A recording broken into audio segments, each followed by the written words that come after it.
کتنی بڑی بات ارشاد فرمائی، فرمایا لا تقنطوا من رحمت اللہ، تم نے میری رحمت سے نا امید نہیں ہونا۔ اللہ کی رحمت سے نا مالک کیا ملے گا؟ فرمایا ان اللہ یغفر الذنوب جمیعا، اللہ سارے گناہ معاف فرما دے گا۔ تو جن لوگوں کو اللہ کی رحمت پر نبی کریم علیہ السلام تشریف فرما ہے، امام غزالی نے لکھا ایک بدو آ گیا، دیہاتی سادہ آدمی، سادے بندے بھی سادے ہوتے ہیں، ان کا بھی اپنا طرز زندگی ہوتا ہے، تو بدو آ گیا، سادہ آدمی تھا، آتے ہی السلام علیکم لے کے نا تو کوئی بات ہی نہیں کی، سیدھا سیدھا ہی کہتا یا رسول اللہ صلی اللہ علیہ وسلم یہ بتائیں قیامت کے دن حساب کس نے لینا ہے؟ حضور فرمانے لگے بھائی یہ تو بڑی صاف سی اور مختصر سی اور سادہ سی بات ہے، حساب تو اللہ تعالیٰ نے لینا ہے۔ اب اس نے جو لفظ کہے اللہ کے حبیب کی آنکھوں میں آنسو آ گئے، کہنے لگے اگر اللہ نے حساب لینا ہے پھر انشاءاللہ کرم ہی ہوگا۔ تو حضور فرمانے لگے تمہیں یہ امید کس طرح ہے؟ تو عرض کرنے لگے یا رسول اللہ کریم جب غالب آتا ہے تو معاف ہی کرتا ہے، جب کریم کا غلبہ ہوتا ہے نا، کریم بندہ جب کسی پہ قبضہ کر لے تو پھر معاف کرتا ہے، تو اللہ تو سب سے بڑا مہربان ہے۔ وہ بات کی اور اگلا جملہ ہی کوئی نہیں کہا، وہ چلے گئے۔ تو حضور علیہ السلام نے اب اس بات پر رزلٹ دیا، فرمانے لگے کریم محبوب بندہ سادہ تھا، بات بہت بڑی کر گیا ہے، بڑی بات کر گیا، سادہ آدمی۔ میرے عزیز، اللہ کی رحمت پر جن لوگوں کو امید ہو، انہیں موت سے ڈر اور پھر جن کو محبوب کی ملاقات کا شوق ہو نا، ہم نے جان دے دی وعدہ دیدار پر، ہم سے وعدہ کیا گیا تھا کہ تم مرو گے نا تو تمہیں دیدار ملے گا، تو ہم نے جان ہی دے دی وعدہ دیدار، جان ہی دے دی وعدہ دیدار پر۔ اور پھر فرماتے ہیں نقد اپنا دام ہو ہی جائے گا، فرماتے ہیں ہم نے جان دی ہے اس وعدے پر کہ وہ ملے گا، تو امید ہے کہ یہ سودا ادھار نہیں، جیسے ہی قبر میں جائیں گے سامنے حضور کی زیارت نصیب ہو جائے گی۔ اس لیے لحد میں بھی عشق رخ شاہ کا داغ لے کے چلے، اندھیری رات سنی تھی سو چراغ لے کے چلے۔ یہ حدیث آپ نے بھولنی نہیں، یہ تنہائیوں میں یاد رکھنے کی روایت ہے، یہ تنہائیوں میں پڑھنے کی روایت ہے۔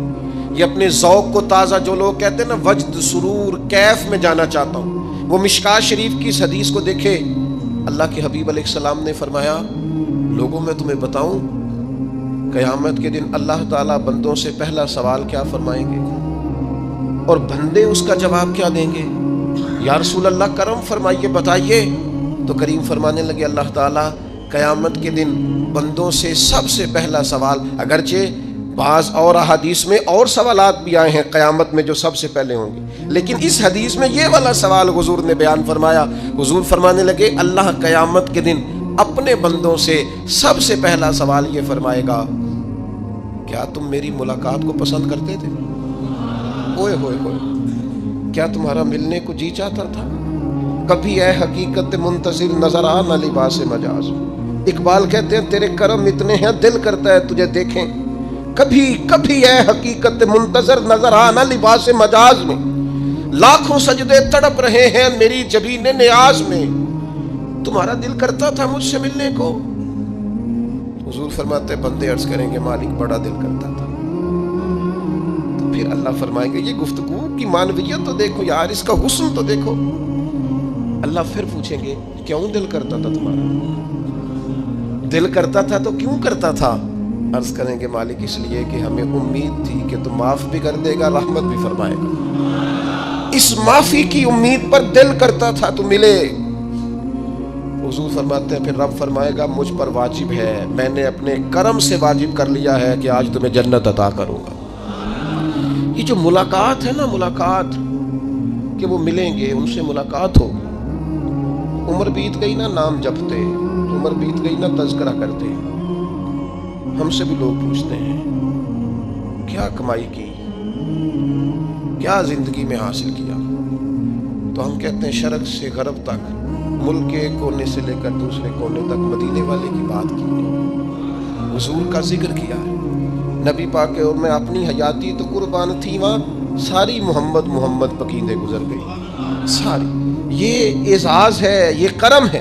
اب کیا ہوتا ہے گناہگار لوگ ہیں، اتنا بڑا دعویٰ تو نہیں کر سکتے، لیکن دل تو چاہتا ہے نا کہ چلو جس کا نام لیا ہے اس کی کبھی زیارت بھی ہو، کبھی ملاقات بھی ہو، کبھی نظر کرم بھی ہو، کسی نے کسی نے اپنے محبوب سے کہا تھا کہ ذرا ایک نظر مجھ پہ بھی کیجئے، تو قریب بیٹھے ایک شخص نے کہا یار تو نے بڑا دعویٰ کیا ہے، جو محبوب ہوتے ہیں ان کو تکلیف نہیں دی جاتی، تو کہتا ہے پورا چہرہ ہی تیری طرف پھیرے۔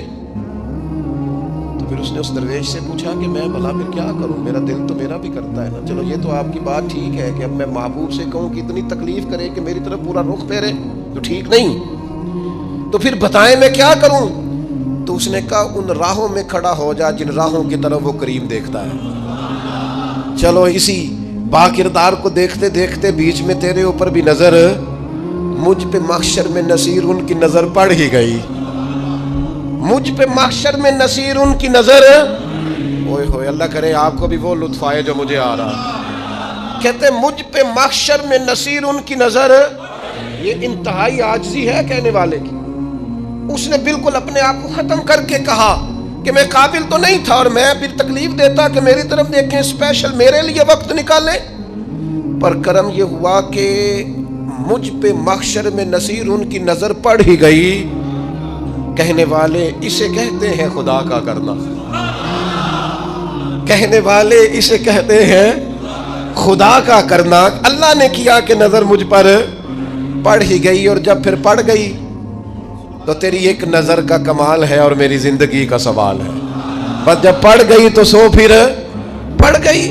موت سے وہ بندہ کبھی نہیں ڈرتا جسے ملاقات کا شوق ہو، ملنا چاہے داتا علی اجمیری سے اور موت سے ڈرے، ملنا چاہے حضرت غوث پاک جیلانی سے اور پھر موت سے ڈرے، زندگی گزری ہو علی علی کرتے پھر موت سے ڈرے، عمر بھر سیدنا عثمان غنی کی سخاوت کی بات کی ہو اور پھر جنت میں جا کے ان سے ملنے کا شوق پیدا نہ کرے، ساری زندگی سیدنا فاروق کا عدل بیان کیا ہو، ساری زندگی ان کے انصاف کا تذکرہ کیا ہو، پوری امت کو بتایا ہو کہ اگر جینا چاہتے ہو تو عمر کے رستوں پر چلو، اور پھر یہ موت سے ڈرے اور مر کے جناب فاروق اعظم کی زیارت کو پسند نہ کرے، جسے صدیق کی وفائیں یاد ہو، جنہیں جناب ابو بکر صدیق کا عشق یاد ہو، وہ پھر ان کی زیارت نہ کرنا چاہے اور ساری عمر حضور کی نعت پڑھی ہو۔ مانا نہیں آتا تھا پھر بھی کہا بلغ العلا بکمالہ کشف الدجا بجمالہ حسنت جمیع خصالہ صلو علیہ والہ سے نہیں ترجمہ آتا تھا، پر جب بھی کو پڑھتا تھا یہ بھی جھومتا تھا، مولا یا صلی وسلم دائماً۔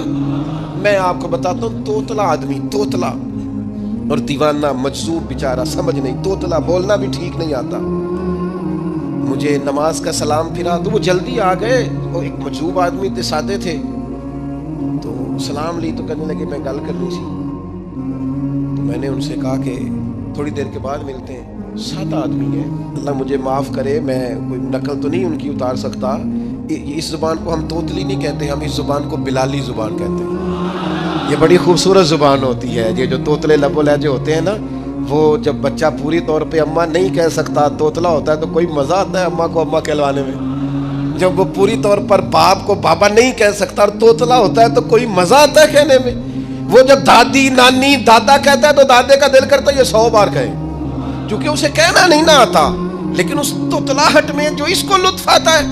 مجھے بڑے لوگ آ کے شعر سناتے ہیں، میں نے بڑے خوشگلو نعت خانوں سے زندگی میں سنا ہے، وہ صاحب میرے پاس آئے اور میں نے کہا بعد میں ملیں گے، تو سادہ آدمی ہے، مجذوب ہے، پورا شعور نہیں رکھتا، مجھے کہنے لگا مصطفیٰ جان رحمت کے بعد، مصطفیٰ جان رحمت پہ لاکھوں سلام کے بعد، یعنی معنی یہ تھا کہ سلام کے بعد، تو اب بڑے بڑے سریلے بندوں سے بھی بندہ سنتا ہے، میرا دل کرے، اور میں نے جان بوجھ کے ان سے کہا دوبارہ کیا آجے ذرا، کیونکہ توتلے تھے نا، میں نے کہا تو کہنے لگے مصطفیٰ جان رحمت پہ لاکھوں سلام کے بعد، او میرے عزیز یاد رکھو ساری زندگی حضور کی نعتیں پڑھی، نبی پاک کے تذکرے سنے، اب موت سے ڈر جائیں، حالانکہ موت تو ایک پل ہے، پل سے گزریں گے تو سامنے اللہ کا دیدار بھی ہوگا، مدینے والے کی زیارت بھی نصیب ہوگی، تو زیارت ہوگی، اور ہر نظر کانپ اٹھے کہ محشر کے دن خوف سے ہر کلیجہ دہل جائے گا، اوڑھ کر کالا جبہ وہ آ جائیں گے اور سارے محشر کا نقشہ بدل جائے گا۔ یہ موت کا خوف نکالنے والی چیزیں ہیں، ڈر۔ اچھا مجھے ایک بات بتائیں، یہ میں امید کی بات کرنے لگا ہوں، چلیں اب یہ بات تو مشکل ہے پر کرنی پڑے گی، مجبوری ہے، کبھی کبھی ابا جی سے مار بھی پڑ جاتی ہے بندے کو، گھر میں کوئی 2-4 لگ بھی جاتی ہیں، تو اس وقت نا جو سب سے بڑا سہارا کسی کو نصیب ہوتا ہے وہ یہ ہوتا ہے کہ اللہ کرے اماں گھر میں موجود ہو۔ اور میں نے دیہاتوں میں کئی مائیں ایسی دیکھی ہیں جو بیٹے کے حصوں کی مار کھاتی ہیں۔ ابا نے ڈنڈا لے لیا بیٹے کی غلطی پہ، اب اماں بیچاری سامنے ہو گئی ہے، 2-4 اس نے بھی کھا لی۔ یہ بات آپ سمجھیں، موت کا خوف نکالنے کے مفہوم میں بات عرض کر رہا ہوں۔ اماں موجود ہو نا گھر میں تو ابا سختی بھی کرنے لگے تو کسی وقت احساس ہوتا ہے کہ جناب یہ سختی نہیں ہوگی کیونکہ میری اماں، اور اماں پوری وکیل بن جاتی ہے کہ نہیں تو نہیں پتا تو ہو گئی غلطی، وہ فلانے دے منڈے نے خراب کیتا ہے، حالانکہ ہو سکتا ہے اس نے اس کو بھی خراب کیا ہو، لیکن وہ اماں وکیل ہے، وہ وکالت کر رہی ہے اور وہ بے لوث کر رہی ہے۔ ہوتا ہے ایسے، اس بات کو سمجھ لے اچھے طور پر۔ موت کا خوف نہیں، ڈر نہیں، اس لیے کہ گھر میں ماں موجود ہو تو باپ کا ڈر نہیں ہوتا، تو قبر حشر میں تو رسول کریم موجود ہے، وہاں تو نبی کریم موجود ہے، وہاں تو اللہ کریم اپنی رحمت فرمائے گا بندوں پر۔ اس لیے خوف نہیں، پینک نہیں، اپنی غلطیوں کا احساس ضرور کریں، اپنے اعمال پر توجہ ضرور دیں، لیکن موت کے خوف تلے دبتے نہ جائیں۔ انشاءاللہ صبح قیامت کرم ہوگا۔ میرے نبی پاک علیہ الصلوۃ والسلام نے تو فرمایا ہے بس ہم نے ایمان کامل لے کے جانا ہے دنیا میں۔ حضور نے فرمایا ہے جس طرح 14ویں رات کا چاند چمکتا ہے اس طرح میرے غلاموں کے چہرے چمکیں گے قیامت کو۔ اللہ کے رسول صلی اللہ علیہ وسلم فرماتے ہیں جسم کے جن جن حصوں پر وضو کا پانی لگتا رہا وہ قیامت میں چمکیں گے، دور سے لوگ ان کا نور دیکھیں گے، پتہ چلے گا وہ محمد عربی کے غلام آ رہے ہیں۔ یہ کرم ہوگا صبح قیامت، یہ عطائیں ہوں گی۔ اس لیے مومن موت سے ڈرتا۔ سیدنا بلال حبشی رضی اللہ تعالیٰ عنہ، آخری وقت ہے، نزع کا عالم طاری، اور یہ گفتگو دیکھیں غلاموں کی، آپ کی اہلیہ رو پڑی، کہنے لگی ہائے ہائے افسوس۔ حضرت بلال فرمانے لگے کیا ہوا؟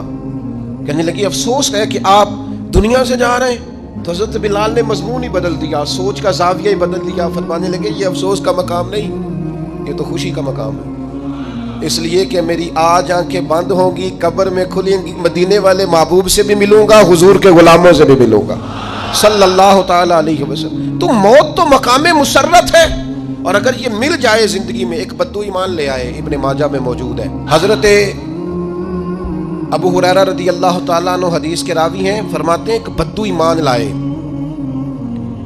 اور انہوں نے حضور علیہ السلام کے ساتھ ہجرت بھی کی، ابن ماجہ میں موجود ہے۔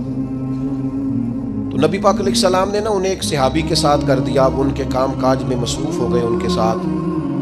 تو حضور علیہ السلام نے نا ایک جگہ سے مال غنیمت آیا، تو طریقہ مبارکہ یہ تھا کہ مال غنیمت میں سب کو حصہ دیا جاتا تھا، اگرچہ وہ جہاد پہ نہیں گئے لیکن حضور نے انہیں بھی حصہ دیا، تو وہ صحابی تو رو پڑے، عرض کرنے لگے حضور میں اس کے لیے تو ایمان نہیں لایا تھا۔ حضور نے فرمایا پھر بتائیے، اگرچہ حضور جانتے ہیں کس لیے لائے تھے؟ عرض کی حضور میں تو اس لیے ایمان لایا تھا کہ میں رب کی راہ میں لڑوں گا اور میں اپنی جان پیش کروں گا، میں شہادت کے لیے ایمان لایا تھا، مجھے یہ مال دولت نہیں چاہیے۔ تھوڑی ہی دیر گزری کہ ایک اور مارکے کا اعلان ہو گیا، جنگ کا اعلان ہو گیا۔ حضور نے فرمایا چلو، وہ گئے اور چند ہی لمحے گزرے کہ وہ میدان میں اترے اور پھر شہید ہو گئے۔ صحابہ کرام ان کی مقدس لاش مبارک کو اٹھا کے محبوب کے قدموں میں لائے، تو نبی کریم نے کیا خوبصورت بات ارشاد فرمائی۔ حضور فرمانے لگے دیکھو اس نے اللہ کی تصدیق کی ہے تو رب نے بھی اس کی تصدیق فرما دی۔ اور پھر یہ دو جملے محبوب کہتے کہتے اٹھے، اور پھر حضور نے اپنا جبہ مبارک اتارا اور اتار کے فرمایا اس بندے کو نا اس جبے میں کفن دے دو، اس میں اسے کفن دو، اس لیے کہ تو شہادت کے لیے ایمان لایا، موت کی آنکھوں میں آنکھیں ڈال کے جیا، اپنی زندگی کمزور نہ گزارو۔ مسلمانوں پہ کافر کا روب طاری ہو گیا ہے۔ ایک تو ہوتا ہے نا کہ کوئی مدد کرنا، کوئی آگے بڑھنا، فلسطین کا نام تک نہیں لے رہے حکمران زبان سے، ذکر تک نہیں کر رہے، چینل ذکر نہیں کر رہے، اتنا روب، اتنا کفر کا خوف، صرف اس لیے کہ ہمیں موت کا ڈر ہے، مر جائیں گے تو بستر پہ نہیں مریں گے، بیماریوں سے نہیں مر جاتے لوگ۔ خدا کے بندو اپنی زندگی میں اتنا خوف اگر موت کا پیدا کر لو گے۔ حضرت سعید ابن جبیر رضی اللہ تعالیٰ عنہ بہت بڑے فقیہ تھے، حجاج بن یوسف نے بلایا اور کہنے لگا میں تمہیں موت دینے لگا ہوں، مار دوں گا تمہیں۔ بڑا ظالم آدمی تھا، بڑے لوگ اس نے قتل کیے تھے. حضرت سعید رضی اللہ تعالیٰ عنہ مسکرا پڑے اور غصے میں آیا. کہنے لگا کیوں ہنستے ہو؟ فرمانے لگے تو بڑا بیوقوف ہے، تجھے کس نے کہا زندگی اور موت تیرے ہاتھ میں؟ یہ تو تب آئے گی جب میرا رب چاہے گا. کہنے لگا لے جاؤ ان کو اور جا کے قتل کر دو. تو وہ جب جلاد لے جا رہے تھے تو آپ اور کھل کے مسکرائے، ہنسے. یہ آپ کی طاقت ہے کہ موت کو دیکھ کے مسکراہٹ ہو، لبوں پہ تبسم رقصہ ہو، مسکرائے. جب آپ مسکرا رہے تھے تو اس کو اور غصہ آیا، واپس بلایا. کہنے لگا مسکراتے کیوں ہو؟ فرمانے لگے تیری جرت پہ مسکرا رہا ہوں، اور اس بات پہ مسکرا رہا ہوں کہ رب کتنا بے نیاز ہے، تیرے جیسے لوگوں کو بھی مہلت دے رکھی ہے. کتنا بے نیاز ہے، تیرے جیسے لوگوں کو مہلت دے. اور غصے. کہنے لگا میرے سامنے قتل کرو. حضرت سعید ابن جبیر رضی اللہ تعالیٰ عنہ نے منہ کعبے کی طرف کر کے پڑھنا شروع کیا. انی وجہت وجہی للذی فطر السماوات والارض حنیفا وما انا من المشرکین. آپ یہ پڑھ رہے تھے تو کہنے لگا اس کا منہ کعبے سے پھیر دو.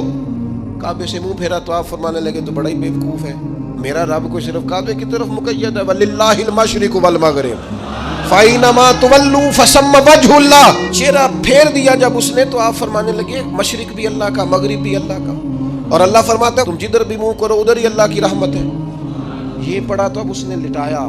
اور جب وہ آپ کو قتل کر رہا تھا تو حضرت سعید ابن جبیر کی ایک زوردار آواز گونجی. فرمایا یاد رکھنا مجھے اسی طرح قتل کرنا جس طرح تم خود قیامت میں قتل ہونا پسند کرتے ہو. میرا آخرت پر یقین کامل ہے، محشر میں عدالت لگے گی، میں تمہیں قتل کروں گا میں.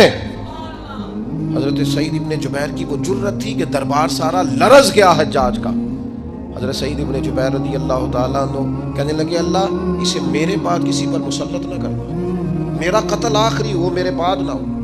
ڈر گئے لوگ، سہم گئے. اور وہ جو جلاد آپ کو قتل کر رہا تھا اس کے بھی ہاتھ کانپ رہے تھے. اتنی جرت، موت کا ایک منٹ کے لیے خوف نہیں. حضرت سعید ابن جبیر رضی اللہ تعالیٰ عنہ شہید ہو گئے تو اتنا خون نکلا، اتنا خون نکلا، اتنا خون نکلا، خون بند ہی نہیں ہو رہا. ایک طبیب بیٹھا تھا، ہانپتے کامتے ڈرے ہوئے سہمے ہوئے. حجاج کہنے لگا اس سے اتنا خون؟ تو کہنے لگا بادشاہ میں نے سالوں مریض دیکھے ہیں، اس کو پتہ چل جائے نا مرنے والا ہوں وہ تو اتنا خوف میں آتا ہے پہلے ہی اس کا سارا خون جم جاتا ہے اور سکڑ جاتا ہے اور اس کا خون جل جاتا ہے. یہ جو بندہ تم نے شہید کیا ہے نا اس میں ایک رتی برابر بھی موت کا خوف نہیں. موت کے خوف سے بے نیاز تھا، اتنا خون نکلا. حضرت سعید ابن جبیر شہید ہوئے اسی دن حجاج کے پیٹ میں درد شروع ہوا. صرف 15 دن حجاج بعد میں زندہ رہا ہے، 15 دن. اور ساری رات تڑپتا تھا، کہتا تھا مجھے خواب میں آ کے پیروں سے گھسیٹتے. حضرت سعید ابن جبیر چلاتا تڑپتا 15 دنوں کے اندر. طبیبوں نے کہا تیرا جو مرض ہے یہ کوئی آسمانی عذاب ہے. میرے عزیز موت سے ڈرے نہیں بلکہ جو ظالم ہو ان کو ڈرا دیں، یہ مومن کی شان ہے. اپنی زندگی کے اندر سے موت کا خوف نکال دیں تاکہ زندگی کے جو دن ہیں وہ جیے تو جا سکیں، وہ انسان مضبوطی سے وقت سے گزار سکے. حضرت علی شیر خدا رضی اللہ تعالیٰ عنہ نا وہ جیکٹ نہیں پہنتے تھے جنگی، جو کمر پہ پیچھے لوگ پہنتے تھے نا تلوار کوئی مارے تو زخم نہ ہو. تو کسی نے مولا علی شیر خدا رضی اللہ تعالیٰ عنہ سے فرمایا پشت پر آپ ہو جیکٹ نہیں پہنتے لوہے کی. آپ فرمانے لگے پشت تو دکھانی نہیں تو کہنے لگے موت سے ڈر نہیں آتا؟ فرمایا بالکل بھی نہیں. اور فرمایا مجھے بالکل ڈر نہیں آتا کہ میں موت پر آ گروں یا موت میرے اوپر جا گری. ہم تو شہادت. حضرت خالد بن ولید رضی اللہ تعالیٰ عنہ ایک دن نوجوانوں کو خطاب کرتے کرتے کہنے لگے موت سے کبھی نہ ڈرنا، میں نے ساری زندگی جنگوں میں گزاری ہے، میرے وجود پر ایک ذرہ بھی جسم کا حصہ ایسا نہیں جس پر زخم نہ ہو. اور جو کہتے کہتے رو پڑے.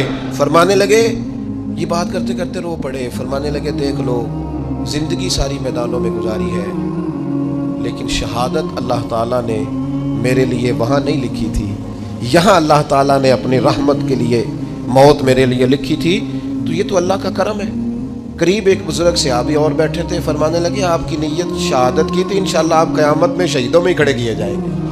تو میرے عزیز خوف نہیں موت کا. آخر میں 2-3 گزارشات عرض کرنی ہے.